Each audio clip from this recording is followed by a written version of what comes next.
Hello everyone, welcome back to our channel Study IQ Judiciary. This is me Arjita. Guys आज के इस particular session में एक बहुत ही इंटरेस्टिंग लीगल क्वेश्चन के बारे में हम बात करेंगे जिसकी हियरिंग, जिसकी सुनवाई इस वक्त सुप्रीम कोर्ट कर रहा है।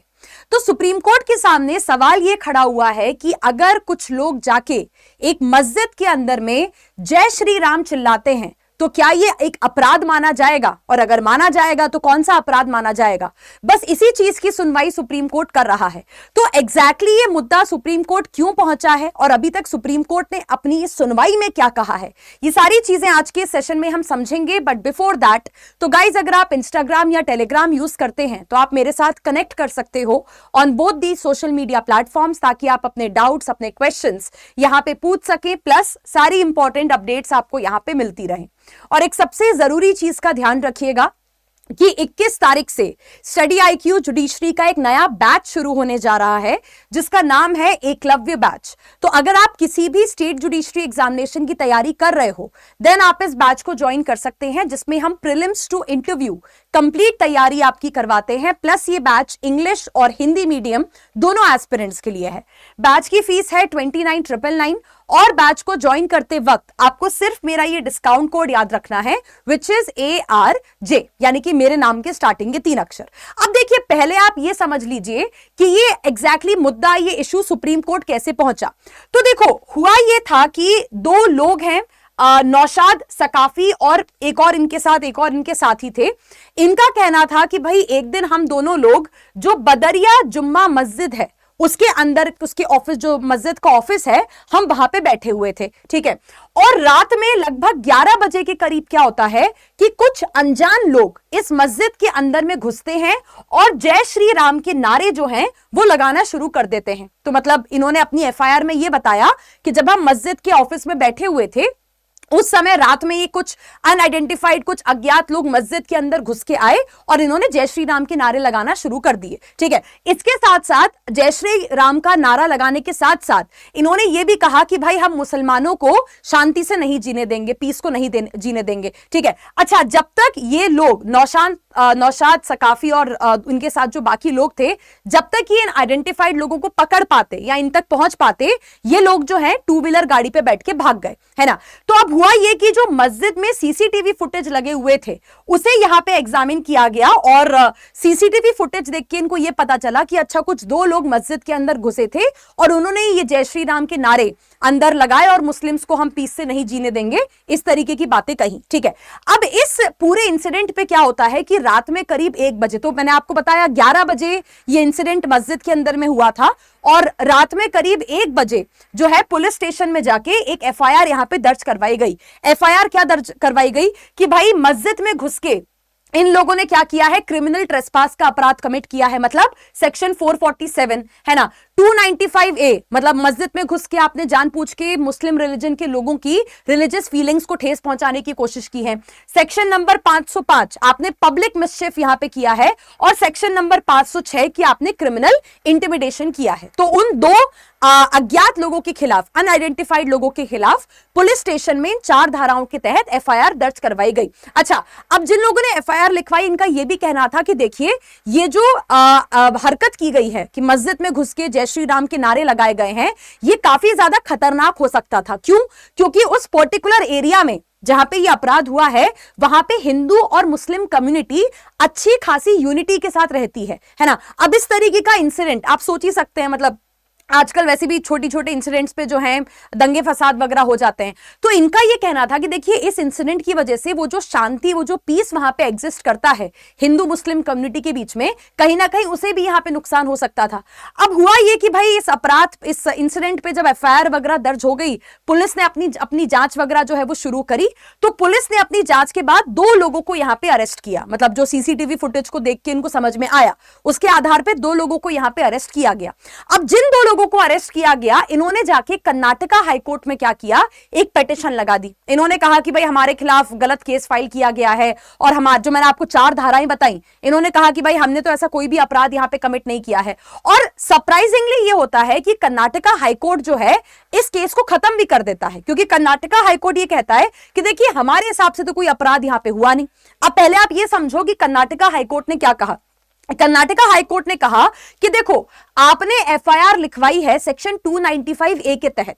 295A के क्या कहता है, अगर कोई पर्सन जानबूझकर कोई ऐसी हरकत करता है जहां पे उनका इंटेंशन है किसी धर्म के लोगों की रिलीजियस फीलिंग्स को, उनके रिलीजियस बिलीफ्स को हर्ट करना, है ना। अब कर्नाटका हाईकोर्ट ने कहा कि देखिए हमारे हिसाब से अगर कोई पर्सन मस्जिद में घुस के आता है और जय श्री राम के नारे लगाता है तो हमारे हिसाब से वो 295A में अपराध नहीं है। मतलब आप ये नहीं कह सकते कि उन्होंने ये ऐसी हरकत को करते समय जानबूझ के कुछ ऐसा किया है जहां पे वो आपकी रिलीजियस फीलिंग्स को हर्ट करना चाहते थे। फिर अब देखिए कर्नाटका हाईकोर्ट ने महेंद्र सिंह धोनी का एक केस है 2017 का, उस केस पे रिलाय करते हुए कहा कि देखिए इस केस में, महेंद्र सिंह धोनी वाले केस में यह कहा गया था कि हर किसी हरकत को या हर किसी एक्टिविटी को आप ये नहीं कह सकते कि वो 295A में एक अपराध है। मतलब हर किसी हरकत को ये नहीं कहा जा सकता कि यहां पे जानबूझ के किसी जो है रिलीजियस ग्रुप के रिलीजियस फीलिंग्स को हर्ट करने की कोशिश की गई है।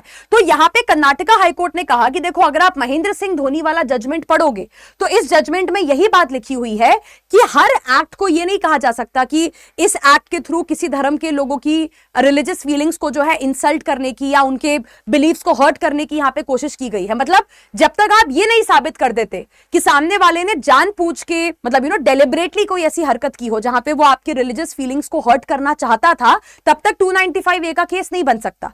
तो यहां पे कर्नाटका हाईकोर्ट ने कहा कि देखो हमारे हिसाब से ये जो दो लोग हैं, है ना, जिन्होंने मस्जिद के अंदर में घुस के इस तरीके से जय श्री राम के नारे लगाए हैं, हमारे हिसाब से ये वो नहीं होता, मतलब लापरवाही में बचकानी हरकतें लोग करते हैं, ये वो वाला केस है। मतलब आप ये नहीं कह सकते कि ये दो लोग मस्जिद के अंदर जय श्री राम के नारे इसलिए लगा रहे थे क्योंकि ये मुस्लिम धर्म के लोगों की रिलीजियस फीलिंग्स को हर्ट करना चाहते थे।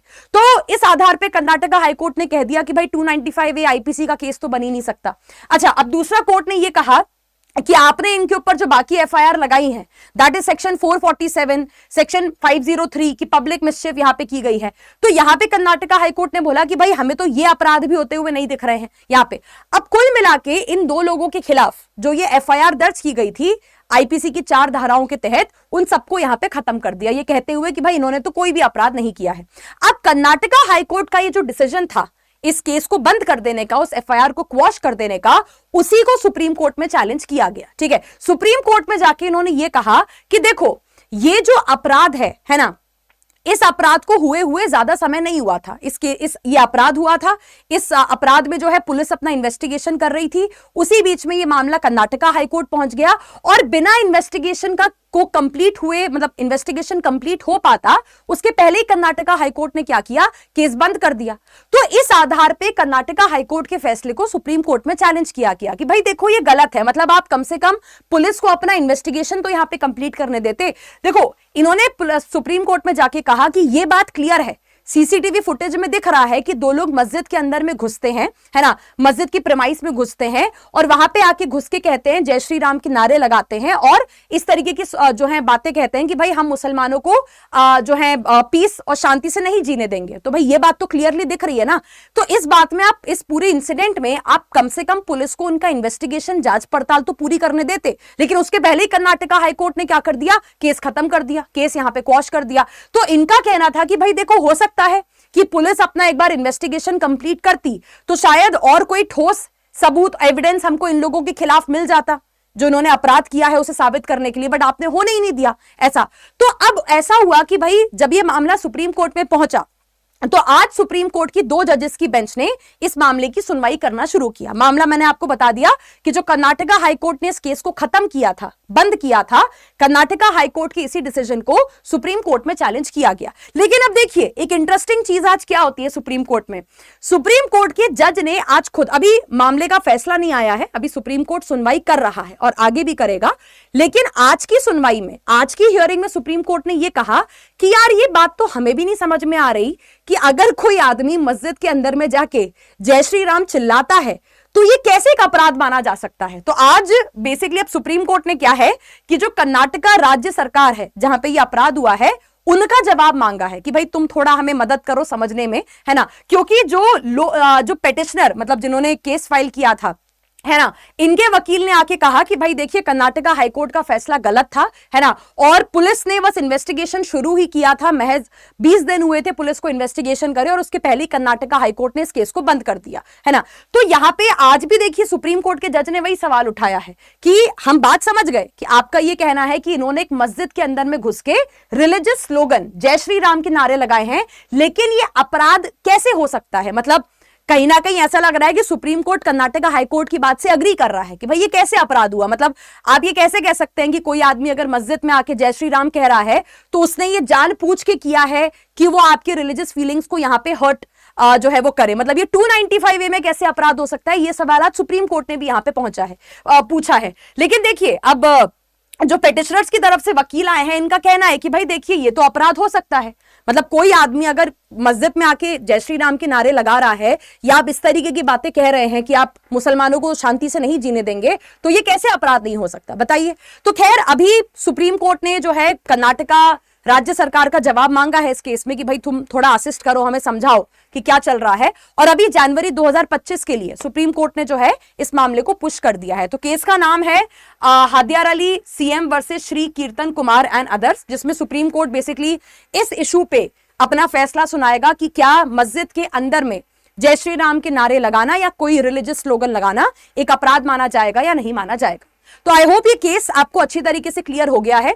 बाकी जैसा कि मैं आपको सेशन के शुरुआत में बता रही थी कि गाइस हमारा Eklavya batch complete new batch for judiciary exam preparation ये शुरू हो रहा है 21 तारीख से, 21 दिसंबर से। तो अगर आप तैयारी कर रहे हैं किसी भी स्टेट जुडिशरी एग्जामिनेशन की, देन आप इस बैच को ज्वाइन कर सकते हो, जिसमें हम प्रीलिम्स से लेके इंटरव्यू तक की कंप्लीट तैयारी आपकी करवाते हैं।